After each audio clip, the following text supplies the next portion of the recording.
Buncombe County tends to vote Democrat. What's your plan or strategy for getting support outside Buncombe County? To me, Western North Carolina I've spent my whole life here. I know folks all over Western North Carolina. I've spent a lot of time. I've been to all 16 counties, visited with folks.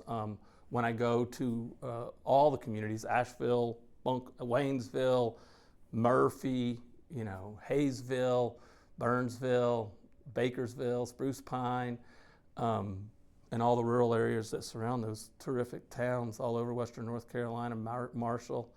I want to meet small business owners. I'm a small business owner. Small business owners are working people, and most small business owners have their head down, trying to run their business and make it work every day.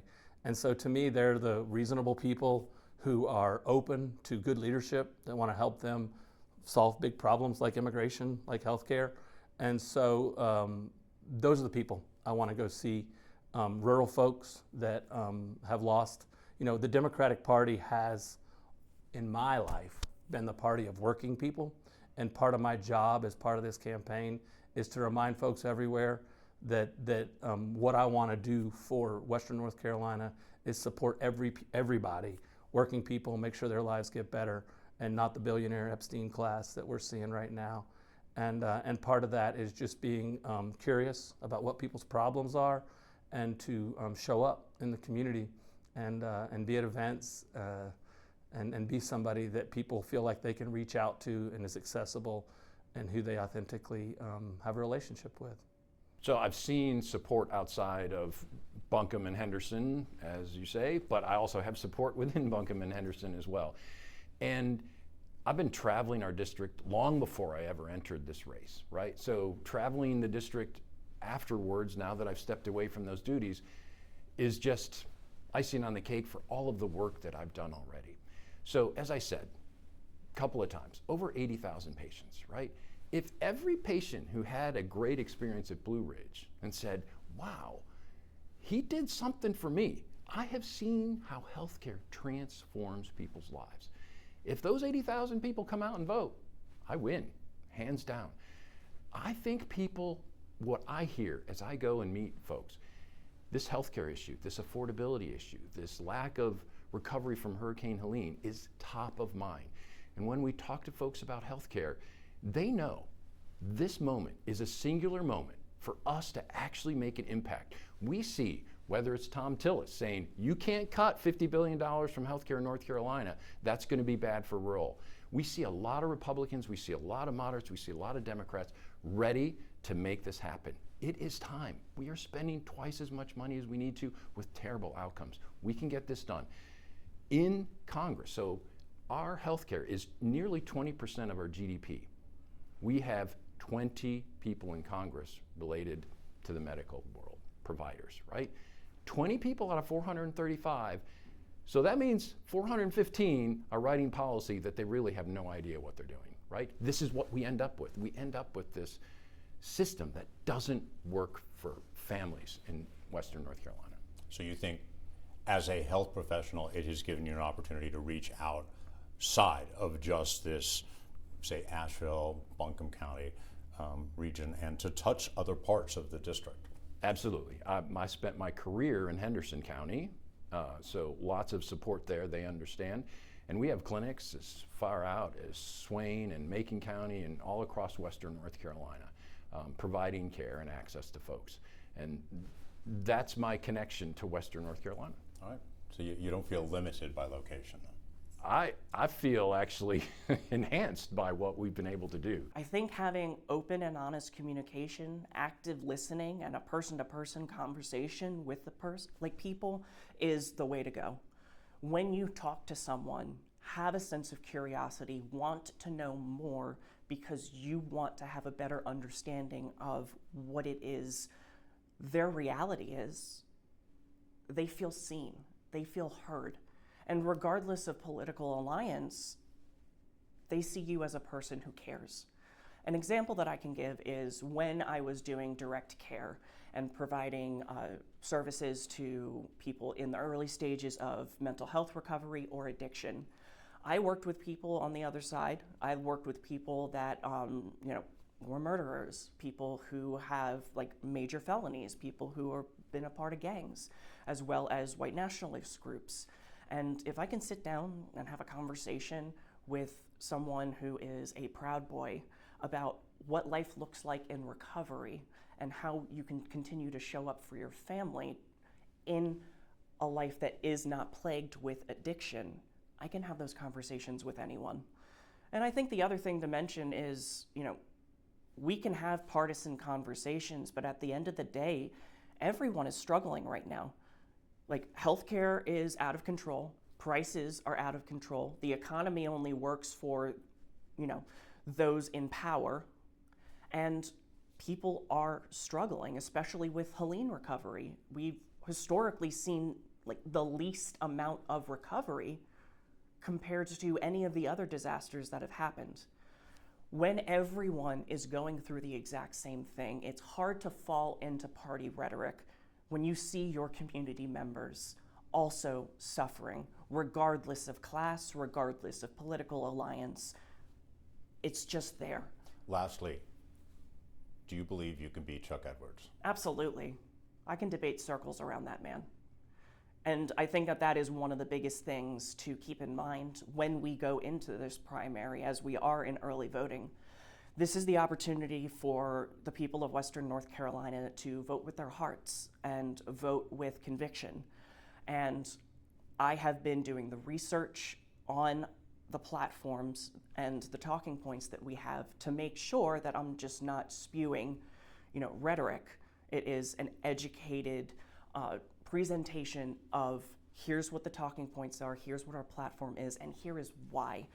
I believe that representing the people of Western North Carolina with the reality, with the stories that we are hearing, and with the facts, we're going to be able to go ahead and debate circles around Chuck Edwards, who is just not doing his job and not representing the people. On that note, I am going to ask one more question. Go ahead. It has to do with your age. Okay. How old are you, and is it time for generational change? I am 35. I will be turning 36 in December. It is 100% time for generational change. When I speak with younger voters, the biggest thing that they say is there is a lack of representation. They look up at Capitol Hill and barely see anyone that represents them, that looks like them, that actually has experience in that generation. You want to know how you get the younger generations involved? It's representation, plain and simple. There's some Democrat bastions in different places, but frankly, I'm one of the candidates that does kind of appeal to rural voters. I'm in favor of the Second Amendment. I own a pistol, and frankly, when I go places, I go to see. I'm a big supporter of music in the area, and when I interact with some of the people at the shows that I go to. When I go to a show, sometimes there's some tough rural kind of guys there. They respect me, and they can see where I'm coming from. And when I go out to shooting ranges, and I interact with the shooters there, and we talk about different guns, and they respect me there too. If I go to, I like to play pool. These are guys that not necessarily bar playing pool guys, but not a large voting block. But I've earned their respect over time, and I speak to the needs of rural voters. So you feel you can relate to them, they can relate to you? I believe that, yes.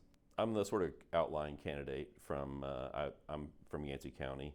I believe there's one from Haywood, and then, but the others are sort of, so it's sort of the Asheville centric. I can tell you that, persons who are independent but sort of lean Democrat, they don't necessarily need Asheville. I don't go to Asheville. Why would I go to Asheville? They're very, very happy running their bookstore or their coffee shop or whatever in the small towns in Western North Carolina. Do you think you have the ability to reach them? I have been reaching them. That's what I do every day. Is sort of, at least in the Avery, Mitchell, Yancey areas, I try to spend, and McDowell, I try to spend at least part of my day walking the streets and talking to people. And now our district's a big district, and it's not so easy to reach all of them all the time.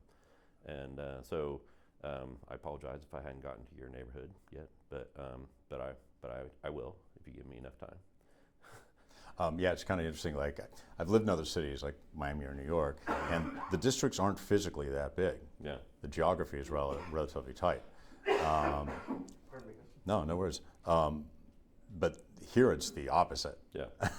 I mean, it's like 15 counties. Yeah. That's tough. Yeah. And so, the plurality of voters in North Carolina, not just in our district, are independent or unaffiliated. And so what that means is people are independent. And, well, shocker, people in Western North Carolina are independent. That's a news flash, right? And so, they don't want to be told what to do. Nobody, and they don't want to tell me what to do, right? And so, with my own life, right? Now, going to Congress, that's a different point. That's a different thing. They want to tell me what to do, and I want to listen. And so, what we need to do is to make these independents feel heard and listened to, and that's I'm good at that. I enjoy doing that, and that's something I will continue to do. Okay, last question for you. Yeah. You're obviously not going to be beholden to the executive branch, but would you be beholden to the Democratic Party in Congress? I'm also a very independent-minded person. I come from a long line of independent-minded Western North Carolina hardscrabble people. If it doesn't make sense to me and for the people of this district, absolutely not. I will represent Western North Carolina and only Western North Carolina.